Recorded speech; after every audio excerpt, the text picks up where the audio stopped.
Oke, selamat malam semuanya. Ya, ini Aftok edisi 18 Januari 2026. Seperti biasa, malam ini kita akan berikan update market IHSG dan juga membahas ide-ide yang masuk di kolom komentar. Aftok edisi hari Kamis, hari Rabu ya. Oke, ada beberapa yang masuk. Kita akan bahas apa yang ada di kolom komentar ya. Kita tidak akan membahas yang lain yang tidak ditanyakan oleh Bapak Ibu di kolom komentar. Jadi silahkan bagi Anda yang ingin melihat banyak pembahasan di F-Talk selanjutnya, silahkan berkonsultasi. Apa yang ingin Anda konsultasikan terkait trading ataupun investasi saham, sampaikan sejelas-jelasnya. Saya akan coba bantu jawab di F-Talk selanjutnya. Baik, kita mulai ya. Sebelum saya mulai, silahkan bagi Anda yang belum subscribe, silahkan subscribe, dan yang sudah merasakan manfaat dari F-Talk, dukung kami dengan klik like. Kita mulai dari IHSG ya. Minggu lalu IHSG berhasil breakout dari level 9.000 dan sekarang ini menuju ekstensi terakhir 1,618 ya, yang mana ini merupakan ekstensi best price ya, yang mana cukup kuat IHSG rally dari pertengahan tahun lalu sampai dengan awal tahun ini masih dipertahankan. Kalaupun turun, kemarin turun-turun koreksi yang masih dalam koreksi yang wajar. Belum ada koreksi yang besar seperti di awal tahun 2025 kemarin. Kita lihat dari pergerakan saham-saham yang saat ini sudah mulai mengalami koreksi, saham-saham seperti seperti saham grup Barito, kemudian Pani dan sebagainya sudah mengalami koreksi. Saham-saham yang sudah mengangkat IHSG di tahun 2025 sudah mulai mengalami koreksi. Saat ini sedang dirotasi ya, sudah kita lihat ada saham grup Bakri yang menggantikan. Dan kita lihat saham banking big caps masih menurut saya masih belum memberikan andil positif ke market secara signifikan. Ya, kita lihat nanti apakah IHSG masih bisa melanjutkan lebih dari 1,6 atau tidak, kita akan lihat. Sementara ini saya masih melihat potensi IHSG paling maksimal di 1,6 ini 9.200 lah, mungkin kalau ada sedikit upside lebih, karena di Januari ini biasanya memang Januari effect, di mana banyak portofolio besar sedang dirubah ya secara komposisi dan sebagainya. Nanti di akhir bulan mungkin kita akan merilis video YF Edu di YouTube ya, mungkin Anda bisa melihat bagaimana cara kami melakukan rebalancing, kemudian melakukan restrukturisasi pada portofolio, memperbaiki portofolio yang tidak perform dan sebagainya. Nanti ada di video khusus, bukan F-Talk ya, jadi YF Edu nanti ada di YouTube dan mungkin diakses oleh member aja yang ada di YouTube ya. Jadi nanti kita akan lihat di antara akhir, karena videonya masih dalam proses pembuatan ya, dan saya nggak mau video ini nanti hanya teori. Saya ingin menekankan 75% itu adalah praktek ya, contoh dan step by step, jadi bisa dipraktekkan langsung oleh penonton. Nah, nantinya Bapak Ibu bisa langsung menggunakan atau menerapkannya ke dalam proses perbaikan portofolio. Nah, ini biasanya dilakukan di awal tahun ya. Di awal tahun ini biasanya memang investor-investor jangka panjang itu mereview kinerja saham yang mereka pegang, dan mereka melihat potensi-potensi selanjutnya, apakah perlu diganti dan sebagainya. Nah, ini kita lihat dari perubahan rotasi dari saham-saham movers. Kita lihat dari saham grup Bakri ya, kita tahu masih dalam performance yang cukup positif walaupun ada koreksi akhir ini ya. Makanya kemarin di akhir kuartal 3 kita memasukkan saham Dharma Henwa. Kalau kita bicara trend following ya, memang trennya masih naik seperti yang saya bahas di pembahasan sebelumnya. Ini mungkin masih akan mengangkat IHSG, tetapi saya masih melihat IHSG ini masih akan berada di kisaran 9.200, di mana ini berdekatan dengan ekstensi 1,618. Maka dari itu kita harus siapkan perbaiki portofolio Anda segera, mumpung di bulan Januari ini, nanti mendekati libur lebaran itu akan ada sentimen dan sebagainya, biasanya terjadi koreksi. Bulan Mei, diikuti bulan Mei, nah itu yang mungkin saja akan terjadi wave kedua, makanya kita harus persiapkan mumpung IHSG masih sangat kuat, masih cukup tinggi ya untuk kita bisa memperbaiki ya. Oke, seperti itu.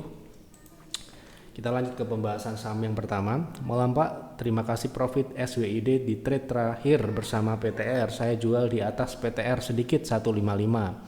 Apakah sekarang bisa buyback dan masihkah ada potensi SWID kembali ke level tertinggi kemarin? Saya sudah konsultasikan ke Telegram namun belum dibalas, mungkin karena hari libur. Tentu saja ya. Jadi untuk konsultasi yang masuk, Anda bisa konsultasi kapanpun, jam 12 malam, jam 1 malam. Mungkin ada beberapa member kami yang di luar negeri, perbedaan jam. Tidak masalah, Anda konsultasi kapanpun Anda bisa, nanti akan dijawab di jam bursa, jam kerja, di hari bursa nanti akan dijawab. Tentu saja hari Sabtu dan Minggu kami ya tentu saja libur ya, advisor. Jadi yang bekerja hanya admin saja. Ya, jadi yang jawab itu bukan bot, yang jawab manusia. Ya, manusia butuh libur. Yang namanya nanti saya di demo kalau saya suruh kerja di Sabtu Minggu gitu kan. Jadi mohon dimaklumi itu. Yang jelas nanti misalkan Anda konsultasi hari Sabtu atau Minggu, ya dijawab hari Senin jam 7, paling cepat jam 7 ya. Itu pun juga kita lihat dari antrian, karena konsultasi kita cukup banyak. Kita menghandle ratusan orang, ratusan investor ataupun trader. Itu saja ada yang konsultasi mungkin lebih cepat dari Anda, itu mohon dimaklumi, tentu saja akan diproses ya, karena setiap layanan itu dihandle oleh orang yang berbeda, orang yang memiliki kemampuan yang spesifik ya, tentu saja membutuhkan ketelitian, membutuhkan tidak asal jawab ya, tidak sama dengan Yeftok, mereka akan lebih matang jawabannya, tentu saja itu membutuhkan waktu ya, karena sekali lagi saya ulangi ya, ketika Anda berkonsultasi kapanpun Anda bisa ya, silahkan konsultasi, akan dijawab di jam bursa gitu ya. Oke, SWID apakah bisa buyback? Ini trading terakhir kami kemarin di hari Kamis ya berarti. Nah, jadi 100 berapa kemarin ya kita jual, 155 ya, berarti Anda satu tick di bawah peak tertinggi kemarin. Ya selamat ya, karena ya menurut saya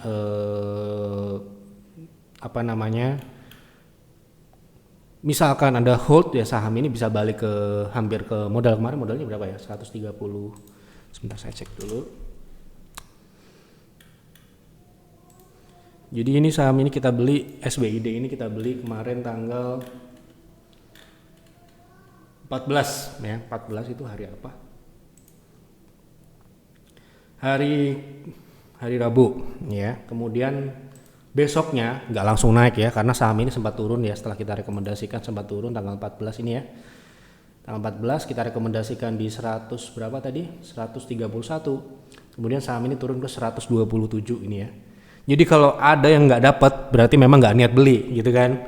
Nah, kemudian setelah itu di keesokan harinya, ini jam berapa ini ya? Jam 1. Bukan jam 1, harusnya jam sesi kedua, awal sesi kedua saham ini naik ke 100 berapa ini? 156 ya. Kemudian PTR ini kita jual di 153 karena memang plan kita ya itu TP keduanya hanya di 152 ya. Jadi kita dapat satu tick di atas sedikit, tidak di level maksimal, karena seperti yang saya sudah kasih tahu, PTR tidak akan merekomendasikan TP maksimal, tapi TP yang paling besar probabilitasnya untuk dapat kita capai ya. Jadi misalkan ada saham bisa naik 160, kita akan ambil di bawahnya. Untuk apa? Karena kami meyakini kita diikuti banyak orang dan kita nggak mau orang-orang yang ikuti kita sulit untuk dapat ataupun untuk keluar dari rekomendasi kita. Itu ya, dalam hal ini profit ataupun loss ya, sehingga kita selalu menyiapkan level yang paling possible untuk didapatkan, bukan di level yang maksimal yang kita bisa lihat. Kita bisa melihat saham ini bisa lebih dari itu, tetapi kita mengambil di bawahnya. Untuk apa? Untuk memudahkan anda member supaya dapat keluar. Jangan sampai ya kita beli nggak bisa keluar. Nah, ini yang menjadi sebuah masalah gitu loh. Jadi kalau kita rekomendasikan itu sudah diperhitungkan dengan sangat-sangat matang, baik dari sisi profit maupun juga dari sisi resiko. Ya, resiko itu yang paling pertama dilihat adalah resiko dulu, bukan profitnya. Kalau resiko itu sudah masuk ke dalam hitungan kita di bawah 5%, ya kemungkinan besar akan dimasukkan ke dalam rekomendasi gitu ya. Seperti saham ini ketika kita rekomendasikan kan secara risk ya teknikal itu sangat-sangat kecil ya, di 100 berapa ini 124 gitu, 130 itu 5% gitu ya. Jadi kalau kita bicara risk tentu saja sangat-sangat menarik gitu ya, dengan potensi upside berapa kita dapat profit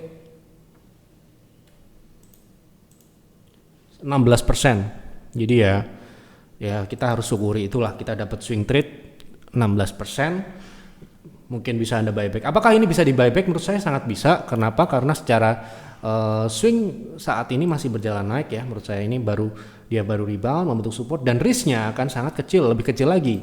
Kenapa begitu? Anda bisa proteksi di 126 ya. Dari misalkan Anda BOW di 132 di harga beli rekomendasi, Anda bisa dapat risk sekitar 4% ya, 4%. Jadi dengan upside yang sama Anda bisa dapat ya tentu saja sama-sama menariknya gitu ya. Tetap ada potensi risk ya di sini, ada risiko. Potensi cut loss ada gitu ya. Kalau dia balik ke bawah 127, Anda nanti siapkan buyback di 119 sampai dengan 114. Jadi tetap ada plan selanjutnya, bukan cut loss habis itu aduh bagaimana ini, bukan begitu. Ketika kita cut, kita sudah tahu kita akan melakukan apa selanjutnya gitu ya. Seperti itulah. Itu hal yang biasa dalam trading. Jadi kalau misalkan Anda mungkin trading tetapi tidak mau cut loss, saya selalu mengingatkan jangan join private trading. Private trading room itu ya cut lossnya sangat ketat sekali ya, sangat ketat sekali. Mungkin bagi sebagian orang terlalu ketat, makanya tidak untuk semua orang. Bagi yang paham aja, bagi yang paham oh cut loss ini untuk ini tujuannya gitu ya. Jadi kalau masih belajar, masih menganggap trading sama dengan investing ya, sebaiknya jangan, nanti kecewa, nanti tidak sesuai dengan bayangan Anda atau ekspektasi Anda seperti apa. Oh trading itu profit terus, seperti lihat kinerjanya kok 50% gitu ya, seolah-olah nggak pernah rugi gitu. Enggak, di dalamnya kita sering membatasi loss sangat ketat sekali untuk mendapatkan profit sebesar, contohnya seperti SWID ini.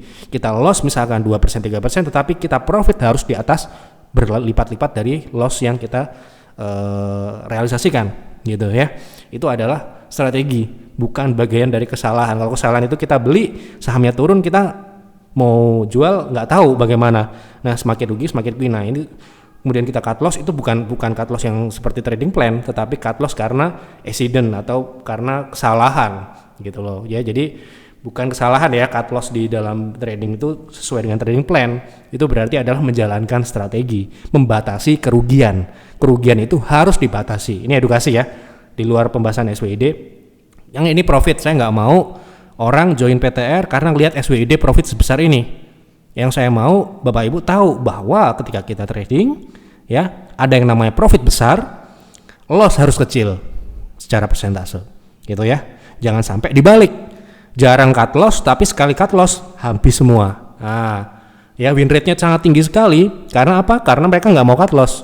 Ya, maunya cut loss kalau sudah 50%, 70%. Nah, habis itu profitnya cuma 1%, 2% di take profit ya. Win rate sangat bagus, sangat tinggi. Tetapi secara hasil tentu saja sangat berbeda dengan cut loss yang sangat ketat dengan return yang sangat tinggi. Ya, tentu saja sangat win rate itu bukan bagian dari prioritas kami di PTR memang ya. Tetapi apabila Anda mengutamakan win rate, itu juga bagian dari sebaiknya jangan ikut PTR.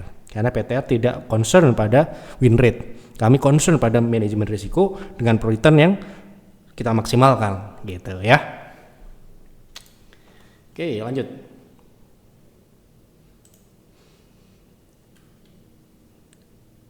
Pak FBI IRG gimana swing untuk jangka pendek? Apakah udah uptrend?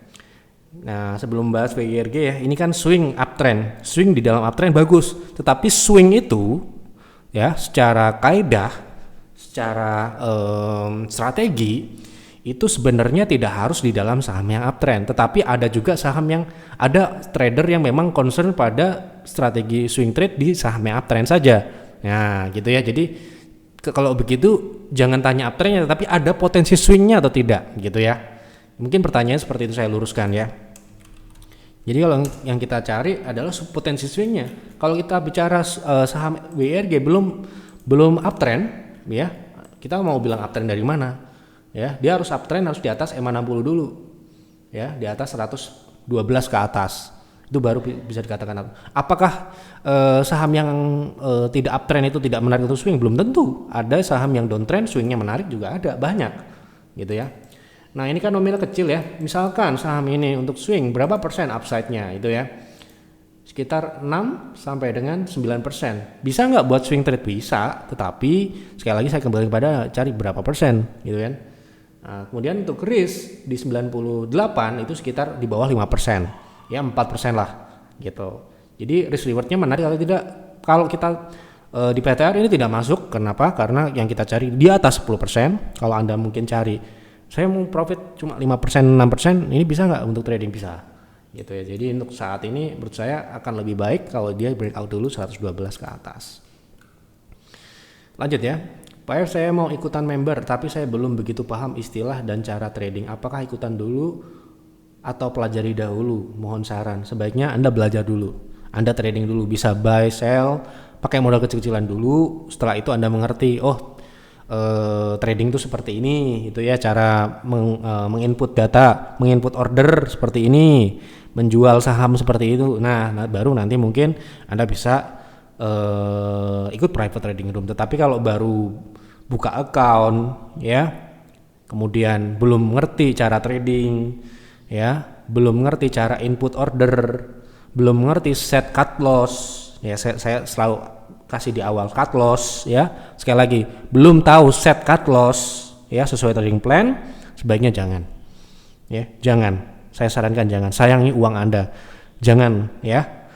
Karena ya mungkin bagi sebagian orang cuma 500.000 doang join PTR gitu ya buat belajar. Jangan begitu, jangan mengecilkan nominal uang. Tetapi kita harus tahu kita membeli sesuatu ya, itu memang kita sudah tahu apa yang kita beli. Kita sudah tahu manfaat buat kita itu apa yang kita mau dapatkan. Jangan sampai kita belum tahu cara makainya ya. Kemudian ya bukan cara makainya ya, ini belum di tahap itu. Belum tahu cara trading sudah join PTR. Padahal PTR tidak pernah akan mengajarkan Anda cara menginput order, menginput stop loss, nggak ada di sana benefit itu ya. Gitu. Jadi kalau join PTR kira-kira akan diajari tidak ya cara membeli saham? Tidak ya. Ya, advisor itu adalah memberikan saran, bukan mengajari Anda untuk cara membeli ya. Kita kasih info, silahkan dieksekusi sendiri gitu loh ya. Jadi kalau misalkan Anda belum tahu cara menginput buy dan sell, belum tahu ya sebaiknya jangan gitu ya. Belajar dulu itu. Kalau sudah fasih, sudah terbiasa dengan buy sell ya. Nah, Anda pengen improve, pengen kinerjanya mungkin seperti PTR ya, baru join PTR. Kalau misalkan tidak perlu pun juga tidak menjadi masalah. Makanya kalau misalkan Anda baru banget ya jangan gitu ya. Sayang uang Anda, walaupun itu cuma 500.000, mungkin sebagian orang sangat kecil sekali uang seperti itu. Karena saya sering dibilang kok PTR murah sekali gitu, yang lain bisa jual jutaan, namun cuma jual ratusan ribu. Bahkan kalau misalkan Anda paket berapa 12 bulan itu hitungannya 300-400 ribu gitu loh, dengan return 50%. ya buat saya itu sudah angka yang sudah kita kalkulasi untuk menggaji, untuk kita investasi dan sebagainya, untuk membuat sistem dan sebagainya, untuk mengevaluasi sistem kayak gitu. Jadi kalau misalkan Anda belum ke tahap bisa trading, sebaiknya jangan join PTR ya. Gitu. Saya juga nggak mau asal menerima uang membership tetapi member yang ikut saya tidak bisa trading gitu loh ya. Nanti kurang berkah juga gitu loh. Kita nggak mau seperti itu. Karena kalau ketika Anda sudah memutuskan untuk join dan Anda sudah bayar ya, Anda sudah tidak bisa menarik lagi itu keputusan. Anda misalkan mau tuker, Pak saya ternyata cocok investasi, apakah bisa ditukar? Nggak bisa. Anda sudah pilih ya, kami anggap Anda sudah paham ya gitu. Jadi pikirkan baik-baik, buka membership ini. PTR juga masih waiting list ya, 30 Januari ya, antrian 16 gitu ya. Kalau Anda mau join ya, pertama Anda belajar dulu, kemudian kebutuhan Anda apa gitu loh. Kebutuhan Anda itu trading apa investasi gitu. Kalau Anda sudah tahu itu, baru Anda lihat di sini, layanannya ada beberapa, ada PTR, ada PIR, ada PIRS, ada Busanter. Bedanya apa? Di sini ada sudah jelas. Tinggal Anda mau baca apa enggak. Jangan sampai nggak mau baca. Ya, wah PR kalau nggak mau baca ya. Saya sangat miris kalau ada orang membayar tanpa membaca. Ya, membeli sesuatu tanpa tahu. Waduh, berarti ini salah satu sudah meremehkan namanya uang. Padahal uang kita, ya mungkin sebagian orang nyari uang itu gampang, tapi sebagian besar orang nyari uang itu harus effort dan sebagainya, itu menjadi tidak positif. Jadi saran saya, Anda buka website, baca, oh saya butuh yang ini, ya udah Anda pilih. Jangan sampai sudah join, wah ternyata yang saya inginkan adalah investasi Pak, saya mau tuker, ya nggak bisa ya gitu. Oke. Untuk juga sebuah pemahaman gitu. Kalau belum paham apa ini, ya jangan juga gitu ya. Oke, tuh agar uang Anda tidak mubazir. Ikut membership nggak ngerti gitu apa, waduh. Oke, nyangkuter koin Manta sudah lapor polisi, nyangkuter Pani kapan? Nah, kenapa kok nyangkut di saham Pani kok harus lapor polisi? Emang uang Anda dirampok sama Pani gitu kan? Gitu. Ketika kita mengalami kerugian, yang disalahkan adalah sahamnya, itu salah ya gitu menurut saya gitu. Kalau kita rugi ya berarti salah kita kenapa beli, kenapa kita investasi di situ, kenapa kita trading di situ, bukan karena sahamnya yang salah. Nah ini yang mohon maaf masih banyak yang pemikiran yang seperti itu, menurut saya harus diluruskan ya. Kenapa ya banyak orang trading investasi itu pikirannya profit terus, kemudian bisa beli mobil mewah-mewah gitu, yang membeli sesuatu barang yang mungkin tidak dapat Anda beli ketika Anda tidak berinvestasi saham. Tidak seperti itu ya. Ketika kita trading dan investasi ada yang namanya apa? Resiko.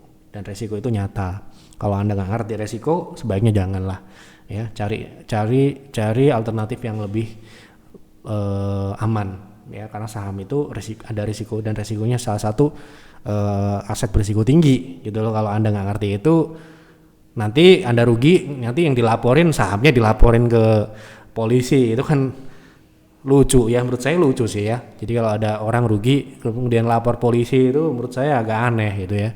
Tapi itu menurut saya ya, sekali lagi Anda boleh menganggap itu tidak aneh, menurut saya aneh ya gitu. Kecuali uang Anda dikelola orang, dan kalau orang yang mengelola itu korup, nah itu bisa Anda laporkan. Tetapi kalau Anda trading sendiri, beli sendiri, jual sendiri, rugi, nyalahin sahamnya, menurut saya ini agak konyol ya gitu. Jadi jangan jadi trader investor konyol di market ya. Oke. Assalamualaikum. Waalaikumsalam Pak Yep. BBRM apakah layak untuk invest? Sudah saya bahas beberapa waktu yang lalu, BBRM layak invest, tapi harga sahamnya sudah tidak layak invest. Jelas ini udah naik Pak ya. Kalau mau invest ya sudah terlambat gitu ya. Jadi BBRM ini layak investnya di bawah 100, jauh di bawah 100 ya, tentu saja ya kami punya gitu ya, seperti yang kami lakukan ya. Di BBRM itu layak invest, baru layak invest di bawah 80-an. Ini terakhir kita rekomendasikan bulan September kemarin sebelum saham ini naik. Tentu saja nggak mungkin Jeff merekomendasikan saham yang sudah naik ya gitu. Kita beli ketika saham ini sedang dingin, kita akumulasi secara bertahap gitu. Nah ini September masih seperti ini Pak ya. Jadi kalau Anda join PIR atau PIRS, kemudian Anda ingin beli sekarang terus besoknya naik, sebaiknya Anda sebaiknya Anda pilih layanan PTR. Kalau join PIRS ya sahamnya ini yang kita harapkan jangan naik lah, diam dulu gitu, atau turun lebih bagus lagi. Nah seperti ini ya. Fundamentalnya tentu saja like invest, yang namanya kita rekomendasikan ya like invest lah, nggak mungkin nggak like invest gitu ya. Menurut kami, sekali lagi kalau menurut Anda beda ya nggak apa-apa. Nah, secara growth bagus ya, ini secara tahunan, kemudian proyeksinya seperti ini ya. Jadi dasar kita investasi itu tidak feeling, tapi hitungan, ada hitungannya gitu. Jadi kalau ada investasi bisa feeling, mohon maaf, saya anggap itu udah perjudian. Itu nggak ada feeling di sini. Kita proyeksikan, kita sudah hitung seperti ini. Jadi kalau ada investasi kok pakai feeling, itu agak aneh juga sekali lagi. Ya, jadi ada hitungannya. Itu saja secara fundamental ini layak invest. Tapi untuk harga saham sudah dari harga September udah naik berapa persen ini ya? Udah 200% kemarin ya gitu. Dan ini juga kita sudah distribusikan gitu ya, sudah kita take profit, kita sudah menyiapkan satu saham, kalau nggak salah 1 atau 2 saham yang sudah dirilis satu saham. Nah itu silahkan diakumulasi ya. Jadi kalau misalkan Anda mau saham yang saat ini fresh dan berpotensi menarik seperti BBRM beberapa bulan atau beberapa tahun ke depan, ada di PIR, dan PIR sekarang ini sedang akumulasi saham baru seperti itu. Jangan saham yang sudah naik diinvestasi. Nah gitu ya, terlambat dong. Malam Pak, saham BBYB untuk swing sebaiknya bagaimana trading plan-nya? Terima kasih sebelumnya, semoga Pak Yev dan keluarga sehat. Terima kasih doanya, doa yang baik selalu kembali kepada yang mendoakan. Untuk swing BBYB, oke, untuk BBYB secara teknikal untuk swing sekarang ini kan konsolidasi menyempit ya. Jadi kalau kita lihat dari konsolidasinya ini terbatas di 0,5 ya untuk trading swing. Upside-nya sekitar 5% aja Pak. Jadi kalau menurut saya kurang menarik. Kalau mau silahkan buy on weakness di 490 dengan target yang sama di 525, stop loss di 472 sekitar 3%-an. Seperti itu. Assalamualaikum. Waalaikumsalam. Mohon analisa saham MEDS untuk trend following, proteksi di harga berapa?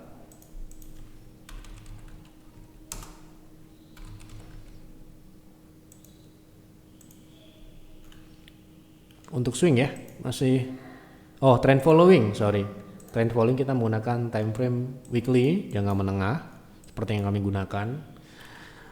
Untuk trend following secara karakteristik ini cukup agresif ya sebenarnya, cuman ya bisa karena ini uptrend. Secara risk ROT-nya sekitar masuk ya, 19% ini termasuk ideal ya untuk trend following. Jadi kalau ROT itu apa? Resiko terhadap pembalikan arah itu sekitar 19%. Untuk upside-nya di 100 itu sekitar 31%. Ya, ini cukup menarik secara risk and reward. Kemudian ke ekstensi tentu saja karena uptrend, potensinya ke ekstensi selanjutnya di 58% di 123. Lalu kalau kita bicara ekstensi secara historical di 157 ya ada potensi ke sana ya, sekitar 100%.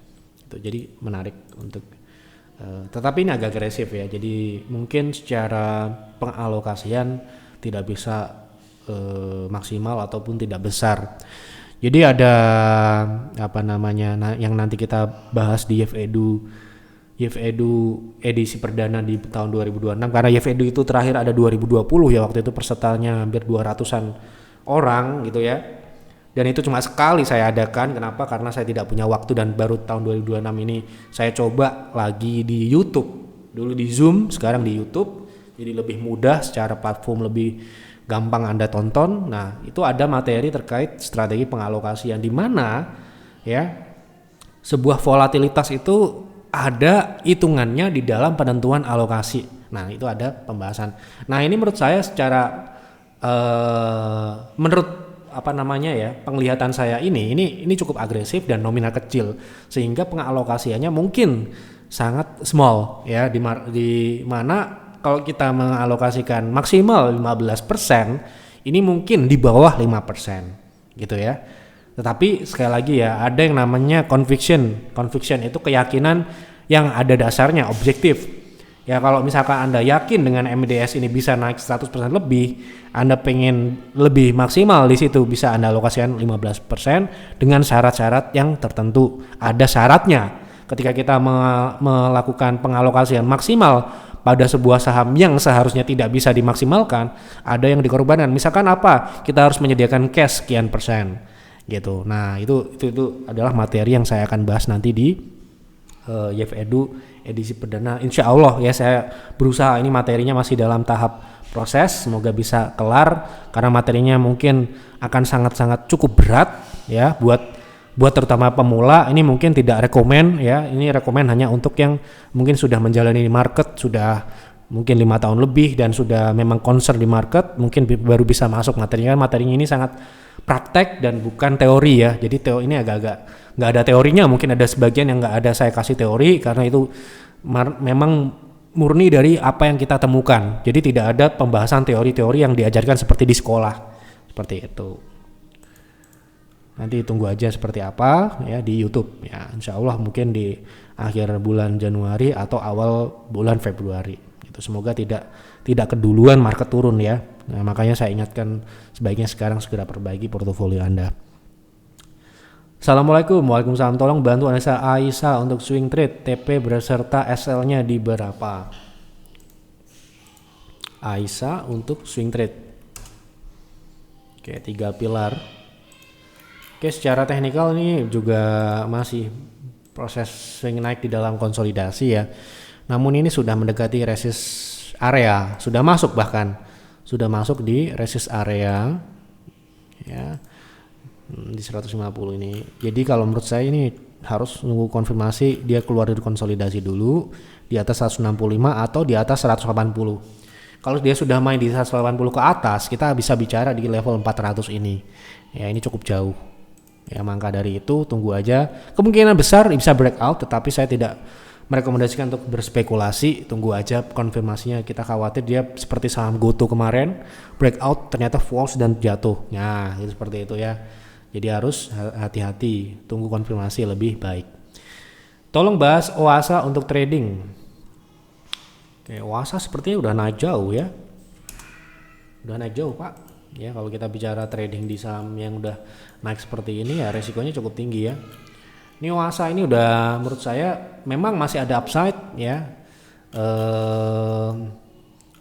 Kita bicara ekstensi ya. Ekstensi masih ada di 400 ya, 462. Kalau nggak salah ini masuk PTR juga ya.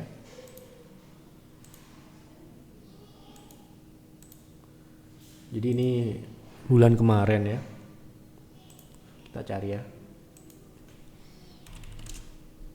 Nah, di 250 ini Desember tanggal 22. Ya, masih di 200-an.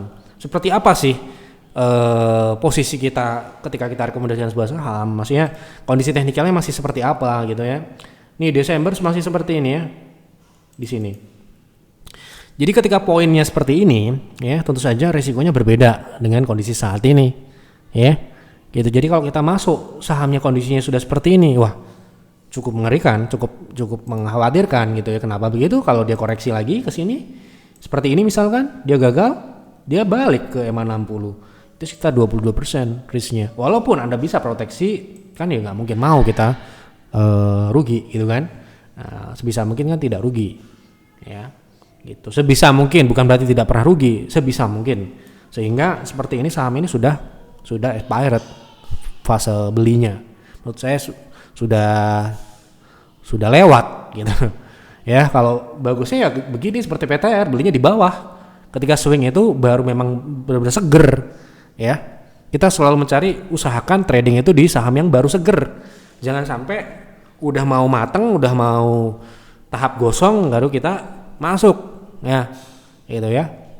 Gitu, saham banyak Pak. Jadi saran saya cari yang lain. Walaupun upside ini masih ada, memang masih memungkinkan untuk naik, tetapi resikonya sudah besar. Kalau Anda mau masuk sekarang, rekomendasi saya TP-nya di 424 sampai dengan 460 dengan stop loss super ketat dan besar kemungkinan ini akan terproteksi di 366 6% gitu ya.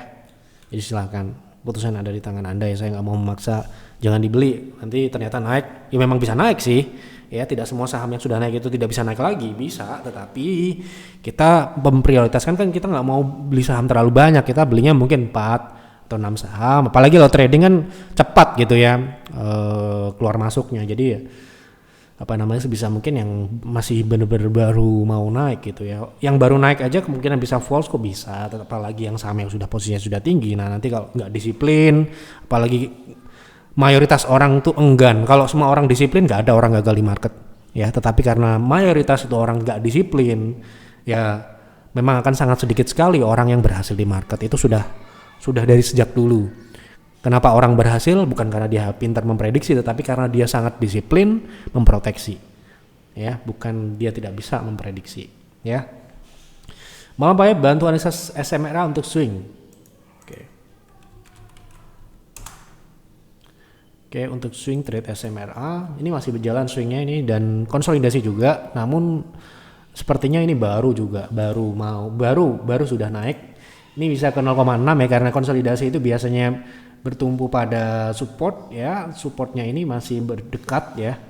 Di 400 ada bisa buy on weakness dengan stop loss ketat di bawah 390 itu sekitar 2%-an, dengan potensi upside terdekat di 438 itu sekitar 8%. TP kedua di 462 itu sekitar 14%, sangat menarik untuk swing trade. Malam Pak Yop, mohon analisa BTPS untuk swing. Oke, BTPS. Untuk swing sepertinya sudah saya bahas, ini tidak menarik ya.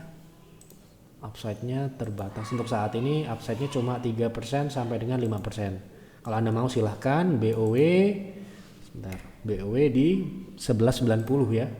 1195, stop loss di 1162%, 3%. TP1 di 1245, TP kedua di 1276%-an. Baik, sudah saya bahas semua apa yang ada di kolom komentar ya. Terima kasih untuk Bapak Ibu yang sudah memberikan ide untuk GFTalk malam ini. Ya, inilah yang saya bahas, dia tidak mau membahas pembahasan yang tidak ditanyakan. Silahkan bertanya lagi, silahkan berkonsultasi apa yang Anda butuhkan, silahkan konsultasikan, sampaikan dengan jelas tujuan Anda, maksud Anda, mau trading, mau investasi, mau tanya teknikal, mau tanya fundamental, terserah, silahkan, yang penting jelas, nggak perlu panjang-panjang pun nggak masalah, yang penting jelas, pasti akan saya bantu untuk jawab di GFTalk selanjutnya.